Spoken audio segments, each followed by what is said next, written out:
चलो एक common bite हो जाए। अंदर ले लेंगे। सर आपके साथ हमला हुआ, आपने ट्वीट किया, क्या कुछ क्या हुआ? एक बार विस्तार से बताइए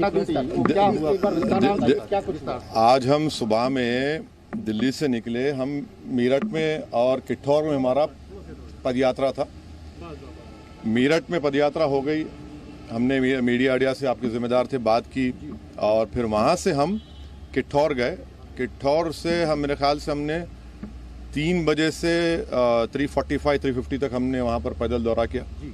फिर हमारे नुमान रोफिल साहब के घर में हम गए, वहाँ पर थोड़ा बहुत लंच का चाय का इंतज़ाम था, करके नमाज़ पढ़े।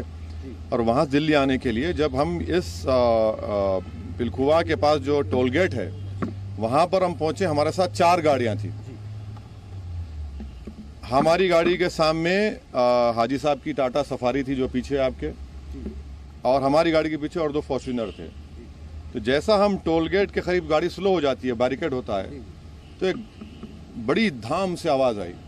तो हम बोले क्या हुआ? फिर दूसरी आवाज़ आई, तो हमारे साथ जो गाड़ी में हमारे दोस्त गाड़ी चला रहे थे यामीन खान, बोले भाई हमला हो रहा।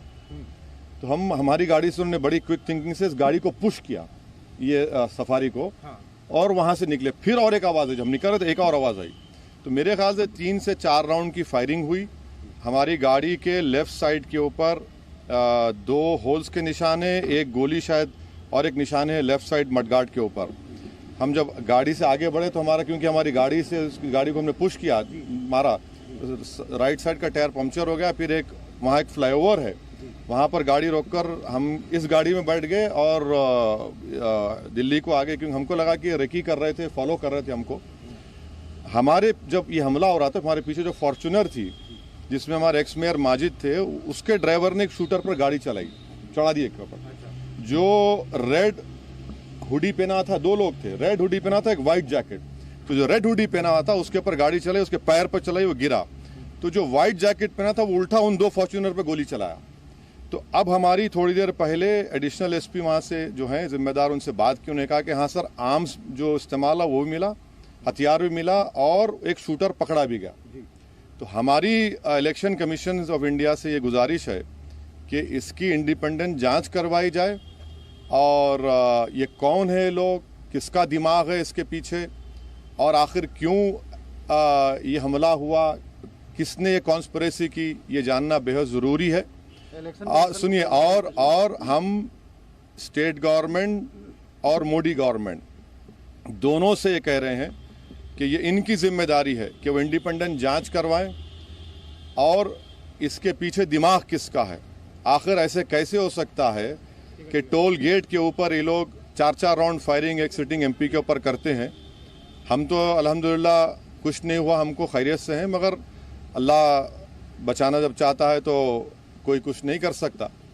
मगर आज ये हुआ है। अभी देखिए, हम तो क्या उम्मीद करते हैं कि आपको क्या लगता है कौन हो सकते हैं आखिर? नहीं, मुझे देखिए हमको कई बार लोग धमकी देते हैं, कई बार बहुत सी बातें करते हैं। प्रयागराज में जो धर्म संसद हुआ वहाँ पर भी हम पर काफ़ी गालियाँ दी गई, और फिर हमारे घर पर अभी हम कई मरतबा हमला हुआ।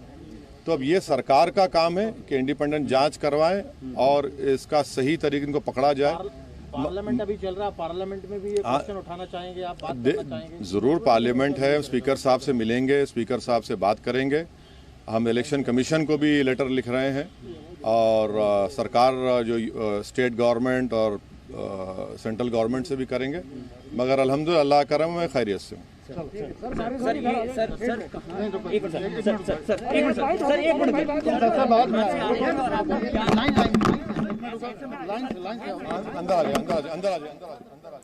असदुद्दीन ओवैसी को आप सुन रहे थे, वो ये कह रहे हैं उनकी एडिशनल एसपी से बात हुई है, एडिशनल एसपी द्वारा हथियार मिलने की पुष्टि की गई है, एक शूटर को गिरफ्तार करने की बात कही गई है। ये असदुद्दीन ओवैसी को भी आपने कहते हुए सुना।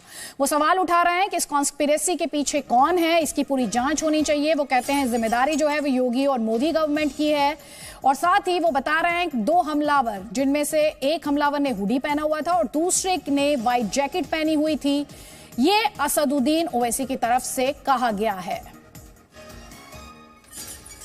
मेरे सहयोगी प्रतीक कौशिक इस वक्त और इन्फॉर्मेशन के साथ। प्रतीक, आप वहां पर ग्राउंड पर मौजूद हैं, क्या देख पा रहे हैं? तस्वीरें भी हमारे दर्शकों को दिखाइए और क्या इन्फॉर्मेशन सामने आ रही है, क्योंकि असदुद्दीन ओवैसी ये दावा कर रहे हैं कि एडिशनल एसपी से उनकी बात हुई है जिन्होंने हथियार मिलने की और एक शूटर की गिरफ्तारी की पुष्टि उनसे की है। जी, मैं बताना चाहूंगा कि आपको हम यहाँ पर ग्राउंड जीरो पर मौजूद है, जहाँ पर ओवैसी के ऊपर फायरिंग हुई थी और यहाँ पर अभी खाली पुलिस जो है वहां पर पूरा का पूरा जो मामला है वो संभालती हुई नजर आ रही है, क्योंकि चुनावी दौर है। इस समय पर किसी बड़े नेता पर हमला होना घटना एक कहीं ना कहीं पुलिस के फेलियर को दर्शाता है। और यहाँ पर देखा जाए तो असदुद्दीन ओवैसी सभा कर लौट रहे थे। ये हापुड़ जिले के पिलखुआ में शिजारसी टोल टैक्स पर इनके ऊपर हमला हुआ, जिसपे 2 गाड़ियां पुलिस की तरफ से, जो हमारी पुलिस अधिकारियों से बात हुई तो उनका कहना था कि 2 बाइक पर 4 बाइक सवार आए थे, जिन्हों पे ओवैसी पे लगभग 4 राउंड फायरिंग की और जो उनकी गाड़ी में गोली लगी है। हालांकि किसी को क्षति नहीं पहुंची है और इसको मामले में पुलिस जांच कर रही है। हालांकि सीसीटीवी खंगाले जा रहे हैं और जो लोग ओवैसी के साथ उस समय थे उनसे पूछताछ की जा रही है, किस तरह का उनका हुलिया था और क्या थी। अभी थोड़ी ही देर में यहाँ पर एसएसपी बाहर आएंगे और मीडिया को संबोधित करेंगे। जी, लेकिन असदुद्दीन ओवैसी द्वारा तो यह भी दावा किया जा रहा है कि उन्हें पुलिस एडिशनल एसपी द्वारा ये पुष्टि की गई है कि हथियार मिले और एक शूटर की गिरफ्तारी हुई है। आपकी पुलिस से बात हुई होगी, आपके सोर्सेस क्या बता रहे हैं? जी, मैं बताना चाहूंगा कि यहाँ पे हथियार बरामद हुए हैं, लेकिन अभी तक पुलिस की तरफ से कोई भी पुष्टि नहीं की गई है इस बारे में किसी गिरफ्तारी को लेकर। लेकिन यहाँ पर पुलिस जो है वह काफी चाक चौबंद नजर आ रही है। उसके बाद में यहाँ पर पुलिस पैरामिलिट्री फोर्स भी यहाँ पर तैनात कर दी गई है, चाक चौबंद सुरक्षा कर दी गई है और वो गाड़ी को यहाँ से ले गए हैं। और जो साथ में जो ओवैसी के समय लोग मौजूद थे उन सभी से पूछताछ की जा रही है कि क्या क्या चीजें हैं, एक एक चीज खंगाली जा रही है। जी प्रतीक, आप रहिए हमारे साथ, आप तफ्तीश की बात वहां पर कर रहे हैं, ग्राउंड पर मौजूद हैं और डिटेल्स के लिए आपके पास आएंगे।